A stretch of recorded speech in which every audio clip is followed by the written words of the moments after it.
So yesterday was a big day for Owl House News because we finally got official episode titles, release dates, and synopses for the remaining episodes of Season 1. And we got a surprise of Really Small Problems and Understanding Willow both being set to air on August 1st. Now, the new episodes that we have are Enchanting Gromfright, Wing It Like Witches, Agony of a Witch, and Young Blood Old Souls, giving us the episode title message of a witch loses a true way. Now, I feel like this could apply to a few characters. For Luce, it could be losing a way for her to get back home. If something happens to the portal that Ida has, then Luce would be stuck. I could also see something happening to Ida in this season finale. We know her curse is getting worse, and we know that Emperor Belos wants Ida captured. If anything happens to Ida, then Luce would be mentorless. Losing Ida in that sense would be Luce losing her way. This message could also apply to Ida though. I just mentioned her curse is getting worse. If she ends up going full owl, she would be losing her true sense of self, thus losing her way. It could also apply to Amity. We've known since episode 5, Convention, that Amity's goal is to join the Emperor's Coven one day.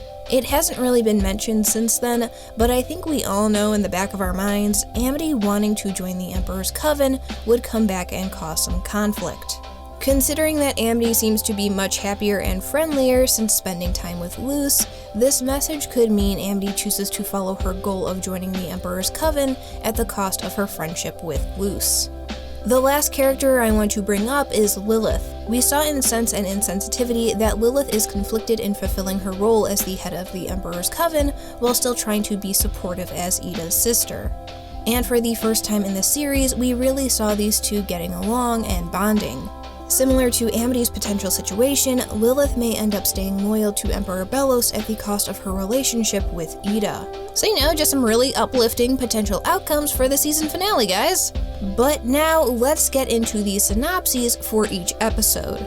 Now, Really Small Problems and Understanding Willow were actually both announced back in June when the first 5 episode titles were tweeted out by Disney TV Animation.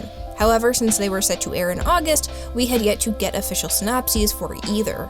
For Really Small Problems, we have King confides in a carnival fortune teller who makes his dream come true, but it comes at a cost. Now, based on the promo, this episode is pretty easy to predict. We see Luce and the gang are all hanging out at a carnival run by Tibbles. King looks to be getting left out, so he likely wishes to this fortune teller who seems to be Tibbles in a costume. Now, last week I put out a video going over the relics in the Witch's Apprentice game. These relics correspond to an item that will appear in each respective episode. For Really Small Problems, we have the shrinking spray bottle set to appear. So King likely wishes to be included with Luce, Willow, and Gus, and Tibbles, who I guess is going by Mysterioso in this disguise, probably suggests that if King was the same size as them, he would be included. But obviously this spray just shrinks everybody down to the same size, and we see Tibbles is keeping everyone in a tank, and there is the unicorn that we saw in an earlier promo. We also see that Ida tries to open a human horror house stand, so maybe she's trying to make some money at the carnival while Luce and the gang are out dealing with being tiny. For Understanding Willow, we have Luce, Willow, and Amity take a trip down memory lane. The relic for this episode is the memory tweezers. In my last video, I went into a lot of detail about how I think these tweezers will come into play in Understanding Willow, so I suggest that you check that video out too. But based on how Willow is acting, her mind definitely doesn't seem to be working right, so she likely has a damaged memory, causing her mind to be destroyed. Gus is holding a torn picture here, so I'm guessing that this is the damaged memory. And specifically, I feel it's a memory pertaining to Willow and Amity's past friendship. So Amity, along with Luce of course, will have to go into Willow's mind and fix the issue. This is likely where we'll see this moment here of the two jumping through pictures of memories. Now, something else I want to mention really quick is that we saw in the first promo for Season 1B this fire monster. Now, the color is very similar to the color of Amity's fireball that she learned to cast in Adventures in the Elements. So I'm wondering if Amity is somehow responsible for this thing coming to life. We also know that Luce learns a fire spell at some point from this moment here, so maybe Luce learns her spell from facing off with this thing. Also note the black and white background. This could be taking place in one of the pictures that we see scattered around here. Now, this moment here is where I believe Luce is looking in on a memory of Amity and Willow. When Luce hides, it's actually the memory version of Amity reacting. Now, another interesting thing to note is that Rachael MacFarlane is listed as a guest star as Mrs. Blight. So taking this into consideration, this moment here of a younger Amity will likely appear in Understanding Willow. I also find it odd that Mrs. Blight is listed as a guest star, yet Mr. Blight isn't. Especially looking at the promo, we can see him talking. Now, I've seen some people suggest that maybe he will be voiced by one of the recurring voice actors in the show, which could be possible, but for Mrs. Blight to be a guest character and not Mr. Blight, it seems odd. A thought that I had is this moment could possibly be a situation where Amity is recalling what was said to her and she ends up voicing her parents, since this does seem to be a memory, but that's just a guess. As to what is being said in this moment, I feel that this is Mr. and Mrs. Blight telling Amity that she can't hang out with Willow anymore now that Amity's powers have developed and Willow's haven't.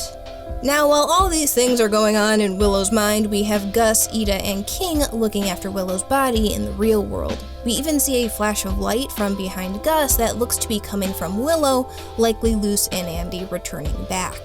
Next up, we have Enchanting Gromfright. Luce experiences Grom, Hexside's version of prom, and it's not what she expects. Now, the Boiling Isles is an interesting place to say the least, but I feel the main reason that Grom isn't what Luce expects is because of the relic set to appear in this episode. The Grom tiara essentially makes the wearer's biggest fears come to life. Now, I pointed out in my last video, but I feel the moment that Camilla walks through the door is actually what appears when Luce has the Grom tiara on. Luce being taken away from the Boiling Isles would definitely be a fear of hers. Plus, looking at the shot of Luce with the flail, you can see chains along the wall. And when Camilla appears, you can see that there are chains against the wall here as well. So these are both taking place in the same room. I also pointed out that the human-faced cats are also in the Grom episode because we can see decorations on the ceiling here, and also when Luce has the flail. And we know the more obvious moments that will likely be in this episode, so this is probably towards the beginning of Luce and Amity picking outfits, and then the scene in the hallway. I'm guessing this is after whatever threats appear at Grom, likely due to the Grom tiara, have been taken care of. But could this scene be some sort of misdirection and this moment is actually a fear of either Luce or Amity? Possibly. But since neither seems to be wearing the tiara, I find it less likely. So I am hoping that this ends up being a nice moment between the two. Next we have Wing It Like Witches. Not your average underdog story. Other people have pointed this out, but this title is likely a play on the movie Bend It Like Beckham. So this is the Grudgeby episode. The relic for this episode is the rusty smidge, clearly a jab at the golden snitch from Harry Potter. Now we see that Lilith and Ida are facing off in a game of Grudgeby, as well as Luce and Basha and the rest of the popular girls. So there may be some sort of Grudgeby tournament going on. Now either in this episode or an earlier episode, Luce learns a fire spell of some sort. As I mentioned previously, she could possibly learn it from what I am assuming is Understanding Willow, but it could also be that she learns it in this episode. And I'm also guessing that this will probably be the last time Lilith and Ida are interacting on somewhat good terms. The two seem to be having a friendly yet competitive game of Grudgeby, but given to how complicated the relationship is and the presumable pressure the Emperor is putting on Lilith to capture Ida, I feel after this episode things are going to get a bit more tense between the two. I also see this episode actually focusing on Ida a lot. Based on the synopsis, I feel like this could be referring to Ida, considering she's probably seen as the lesser sister of the two. And also given her Letterman jacket, maybe sports or Grudgeby were the only things that she was good at, and this is her chance to undeniably prove herself to be better than Lilith at something. I could also see a parallel to this with Luce, with her getting into a competition with Basha and having to come out on top as the underdog. Next we have Agony of a Witch. On a school field trip to the mysterious Emperor's castle, Luce strays from the group and into danger. Now I saw the relics for this episode and Young Blood Old Souls floating around. However, myself and many others are still locked out of getting them, so I'm going to wait to cover those two items until everyone has access to them. But with Agony of a Witch, I actually tweeted out some of my initial thoughts. From the promo, we see that Luce as well as Willow and Gus are in a treasury room. We see that Luce has a hat with the Healing Coven symbol, and Willow is wearing a gauntlet. We see Gus has an illusion of himself, though he doesn't appear to be wearing or holding anything. We also see that there is a harp, which is something associated with the Bard Coven and track. Considering that the synopsis said that Luce strays from the group, I'm guessing that Willow and Gus eventually are able to catch up to and find Luce to give her a helping hand. The image of Luce using a fire glyph to melt the bars, and this shot of her looking out a window are likely when she's wandering around the castle by herself. Now, in terms of who the group may be fighting, I feel like it's Lilith. In this shot we still see that Luce has her school cowl on, the hood is just down now. And we can even see in the bottom left of the frame here, Lilith is casting a spell, and her hand looks like it's reaching through the circle. So she may possibly be restraining Willow and or Gus here. One other thing that I am curious about is how involved Amity will be in this episode. Considering that Luce and Amity are said to be in the same class as was stated in Adventures in the Elements, we can assume Amity would be on this field trip to the castle as well.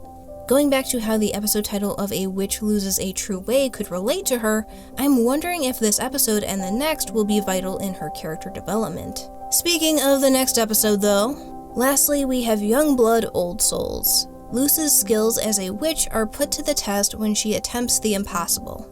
We do get confirmation that Matthew Rhys will be voicing Emperor Belos, so we get confirmation that Belos will be appearing in this episode. We also see it stated that the usual cast of Wendy Malick, Sarah Nicole Robles, and Alex Hirsch are all in this episode, meaning that Ida will have speaking lines here. So if her curse does get worse and she goes full owl, it won't be for the entire episode. Now this episode is where we will see Luce face off against Lilith. Now the cape that Luce is wearing is actually special and it pertains to the relics in the Witch's Apprentice game. But again, until the final 2 relics are available to everyone, I'm going to hold off on talking about them for now. However, I do want to point out that in this shot here, this cape seems to be of a similar color to the one that Luce is wearing. So perhaps we will get a flashback on the cape and or its previous owner. Now we also know that Luce has learned at least 2 more spells by this episode. The 2 she has in her hands don't appear to be light glyphs just based on their general shape, but they appear to release some sort of energy. The other glyphs glow green, so this could possibly be a spell associated with plant magic. It's a bit hard to see the glyph, but it looks to be something along the lines of this. We also see that Luce and Lilith seem to be facing off in some sort of torture room, and Lilith even has King. We know that Lilith is seen in the Owl House at one point during the promo, so maybe that's how she gets King. Also note that in the previous episode, Agony of a Witch, Luce was in her school uniform, and now she's in her casual clothes. So some time has passed between the events that take place in Agony of a Witch and Young Blood, Old Souls. If Lilith does really have King and Ida, then I can understand why Luce would be fighting her. And Luce beating Lilith definitely seems like it's leaning towards impossible, so that matches up with the synopsis. But with that is all the new information we got the other day regarding the final episodes of Season 1 of The Owl House. Understanding Willow airing a week early is definitely a surprise, and while I am super hyped, I am not ready for Dana Terrace and the crew to punch me in the feels. I am also incredibly excited for the Grom episode, obviously, but also Agony of a Witch and Young Blood, Old Souls. I feel like once we get to Understanding Willow, the rest of the season is just going to pull out all the stops and we're going to be taking a deep dive into the world and lore of the Boiling Isles. Thank you so much for watching, I hope you have a fantastic day, and until next time guys, take care.